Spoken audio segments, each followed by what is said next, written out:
Hola, mi nombre es Yaracet Gómez Colín y soy alumna de la licenciatura en Terapia Física de la Universidad Politécnica Tlacomulco. Y el video que les voy a presentar el día de hoy es sobre la asignatura de Cultura Física y pues les voy a hablar un poquito sobre los principios del entrenamiento, el desarrollo de un plan y sus objetivos. Bueno, primero nosotros como futuros terapeutas físicos tenemos la capacidad o debemos tener esa capacidad de tomar decisiones firmes y eficaces de acuerdo a los signos, a los síntomas, las limitaciones que nosotros vayamos encontrando en nuestro paciente, obviamente que encontremos de acuerdo a la evaluación que estemos realizando precisamente para poder dosificarle de una manera correcta su plan de entrenamiento. Bueno, primero vamos a tener lo que son tres términos muy importantes para poder realizar lo que es, primero, nuestra evaluación. Evaluar las necesidades que nuestro paciente tiene. Entonces, en este apartado, como su nombre lo dice, tenemos que evaluar, que identificar las limitaciones que él puede tener. Primero, que es una deficiencia, este se va a definir como una anomalía o una pérdida en cuanto a la función, ya sea fisiológica, psicológica o anatómica. El segundo, que va a ser una limitación, como tal va a ser que cómo esta deficiencia tiene relación o cómo interviene en cuanto a una limitación en que el paciente pueda realizar como tal actividades, actividades funcionales. Y el último, que va a ser una discapacidad, como tal va a ser esa incapacidad en que el paciente no va a poder realizar sus actividades de la vida diaria. Algo que debemos de tener muy importante es que partiendo de esta evaluación, de estas necesidades como tal que tiene nuestro paciente al encontrar esas deficiencias, esa limitación, si llega a haber alguna discapacidad, pues como tal va a ser nuestro punto de partida o nuestro punto de referencia para ver pues hacia dónde nos vamos a dirigir con nuestro paciente, cuáles van a ser los objetivos, qué tipo de tratamiento podemos realizar con él y etcétera. Muchas cosas que ya posteriormente les voy a ir explicando o que voy a ir desglosando poco a poco. Ahora, otros aspectos muy importantes que tenemos que llevar a cabo al momento de que estamos haciendo esa evaluación clínica va a ser esa inspección, esa palpación, esa provocación, el realizar pruebas específicas, pruebas especiales, pruebas neurológicas que nos van a ayudar precisamente a detectar pues algunos de los términos que ya les había mencionado anteriormente. Y esto también va a ir mucho de la mano con la parte de la anamnesis, que va a ser esa parte subjetiva de la historia clínica, donde también nos va a ser, pues, como les decía, pues de mucha ayuda en cuanto a los antecedentes heredofamiliares, los antecedentes personales patológicos, no patológicos, que ha tenido nuestro paciente. Entonces, esto en verdad que va mucho de la mano en cuanto a todo lo que nosotros podamos encontrar pues en nuestro paciente. Y pues bueno, después de ya haber identificado todo esto, ¿qué es lo que sigue? Sigue lo que es un desarrollo del plan de entrenamiento, donde aquí pues como tal ya vamos a pensar en cuáles van a ser nuestros objetivos, qué tipo de ejercicios son los adecuados para nuestro paciente, etcétera. Pero para esto van a incluir muchos factores. Algunos de ellos pues va a ser precisamente los tres términos que ya les había mencionado anteriormente: su estado psicológico, su estado socioeconómico, el apoyo que tenga con su familia, en cuanto incluso a su personalidad, su manera de comprender, de aprender las cosas, etcétera. En verdad que son pues muchos factores que son los que van a influir en esto. Y pues bueno, ya cuando nosotros detectemos también pues todos estos factores y sepamos como de ellos, saber cómo pues manejarlos, vamos a seguir a la parte de los objetivos.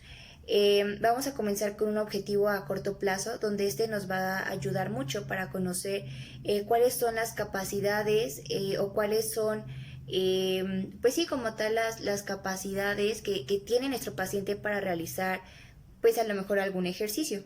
Después vamos a tener lo que son tres tipos de ciclos que también se toman mucho en cuenta en lo que ya sea en la parte terapéutica o en la parte deportiva o en cualquier otro aspecto donde incluyamos lo que es el ejercicio. que va a ser un microciclo, un mesociclo y un macrociclo. Un microciclo estamos hablando, por ejemplo, en cuanto a días, ¿no? Días a lo mejor específicos, trabajar con ciertas cuestiones. En mesociclo, a lo mejor por semanas y a lo mejor un mes. O meses, ¿no? Y ya el macrociclo como tal ya es trabajarlo, no sé, 4 meses, 6 meses, etcétera. Entonces, así es como igual se van manejando poco a poco este tipo de ciclos y que van a influir mucho, pues obviamente, en la toma de decisiones para realizar lo que son los objetivos. Pasando a lo que es la ejecución del plan, en este apartado o en este aspecto abarca lo que son o lo que es más bien como todos esos procedimientos, esas técnicas que vamos a utilizar para que nuestro paciente pues pueda lograr como tal pues objetivo. Bueno, nuestro objetivo porque al final pues va a ser como de los dos. Y aquí va a incluir como tal, como les decía, qué tipo de ejercicio se va a estar realizando, cada cuánto, cuántas series, cuántas repeticiones, en qué tiempo, qué días, etcétera. Pero aquí tiene que ver mucho o va como igual, va muy de la mano la interacción que tiene el paciente con el que le está ayudando o quien está haciendo como su apoyo en realizar esos ejercicios. Estamos hablando, por ejemplo, si obviamente nosotros no siempre vamos a estar como ahí, sino también les vamos a dejar ejercicios en casa. Entonces, precisamente a eso me refiero. La persona que esté de apoyo para realizar ese ejercicio, pues esa interacción que deben de tener ellos dos y pues obviamente tanto que la persona que le está ayudando a realizar sus ejercicios sepa cómo se deben de ejecutar, tanto nuestro paciente. Y bueno, ya posterior a todo esto va lo que es una evaluación de nuestro plan de entrenamiento. Aquí como tal vamos a identificar o vamos a conocer si nuestro plan de entrenamiento fue eficaz. ¿Cómo? Pues vamos a hacer una comparación de los datos originales, los que hicimos desde un principio, con los datos actuales, que pues obviamente los que tengamos ahorita de nuestro paciente. Aquí es muy importante la parte de los objetivos porque vamos a saber si se lograron los objetivos que teníamos, incluso pues si no se lograron, y vamos a asignar nuevos, pues como tal, nuevos objetivos de acuerdo a lo que tengamos. Esta ejecución de nuevos objetivos, pues obviamente hay que tener en cuenta que también tenemos que realizar una nueva reevaluación pues precisamente para conocer como toda esta parte, saber en qué se está fallando o qué es lo que está provocando a lo mejor que no se cumpla o a lo mejor no en el tiempo, sí va bien, pero a lo mejor el tiempo es el que no nos está favoreciendo, etcétera, ¿no? O sea, hay muchos factores que pueden influir en todo esto. Entonces los objetivos como tal van a ser nuestra guía para saber pues qué tanto estamos progresando en cuanto al plan de tratamiento. Y pues bueno, ahorita me voy a centrar mucho en lo que es la parte de los objetivos, ya que estos son muy importantes a la hora de desarrollar como tal el plan de entrenamiento a nuestro paciente. Entonces, hay dos cosas que son muy importantes que debemos de abarcar antes de, pues, de asignar como tal los objetivos. La primera es que nosotros como terapeutas físicos tenemos que guiar y tenemos que enseñarle a nuestro paciente cómo es que se deben de realizar los ejercicios. Y por otro lado, la segunda cosa es la parte de nuestros pacientes. El paciente debe pues como tal, de aprender a realizar estos tipos de ejercicios o lo que se esté haciendo con él, pues para que lo pueda hacer de una manera un poco autónoma o si digamos si alguien en su casa lo está apoyando, pues bueno, que a lo mejor si no le sabe bien él, pues él sabe cómo se tiene que hacer, él debe de saber cómo hacer sus ejercicios, es el principal. Entonces, pues esas cosas son muy, muy, muy importantes en cualquiera de los objetivos o cualquiera de las técnicas que nosotros estemos haciendo con él. El primer objetivo es la fuerza. La fuerza como tal, pues va a ser esa capacidad que tiene nuestro músculo de generar tensión ante un estímulo o ante una fuerza ya sea mecánica o estática. Y pues la fuerza como tal nos va a producir dos cuestiones, o va a tener como resultado dos cosas, por así decirlo, que va a ser la hiperplasia y hiperplasia o hipertrofia. Como segundo objetivo tenemos lo que es la resistencia. Y aquí vamos a tener dos tipos, la resistencia muscular y la resistencia física. La resistencia muscular como tal va a ser esa capacidad que va a tener nuestro músculo para contraerse o para generar una tensión repetidamente hasta llegar a la fatiga. Y la resistencia física como tal, que va a ser la capacidad pues como que va a tener como nuestro cuerpo de al estar realizando o al aguantar una actividad física de baja intensidad durante un tiempo prolongado. El tercer objetivo va a ser la movilidad y la flexibilidad. Aquí hay que tener mucho ojo, porque cuando un paciente está inmovilizado, ¿qué es lo que va a provocar? Pues una disminución en cuanto a la flexibilidad, y esto llega a provocar acortamientos, es decir, contracturas, y pues obviamente hay una limitación en la, pues como tal, en el arco de movimiento o así. ¿Qué otras cosas pueden provocar una limitación en cuanto al movimiento, en cuanto a la flexibilidad? Pues también va a ser el tejido cicatrizal. Nuestro cuarto objetivo va a ser la estabilidad, que va a ser esa coordinación sinergista del sistema neuromuscular. Aquí es muy importante al estar realizando movilizaciones, como tal estabilizar las estructuras proximales, donde las más importantes va a ser cintura escapular, tronco y cadera.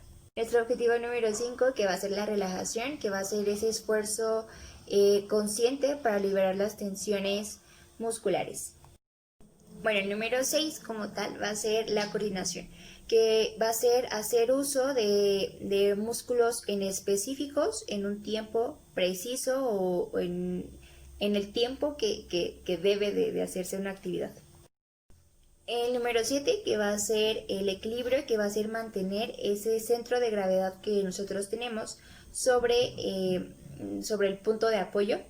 Y aquí va mucho de la mano, o aquí interactúan dos cuestiones que ya les había mencionado anteriormente, que va a ser el equilibrio y la movilidad. Y por último va a ser la destreza funcional, que como tal va a ser una destreza motora, que va a ayudar mucho en cuanto a poder realizar cada una de nuestras actividades de la vida diaria de una manera más independiente. Y pues bueno, ahora sí, con todos estos conceptos, estos términos generales de lo que de lo que es como tal los principios de entrenamiento, pues les voy a mostrar algunos ejemplos sobre ciertos ejercicios aplicados en un familiar.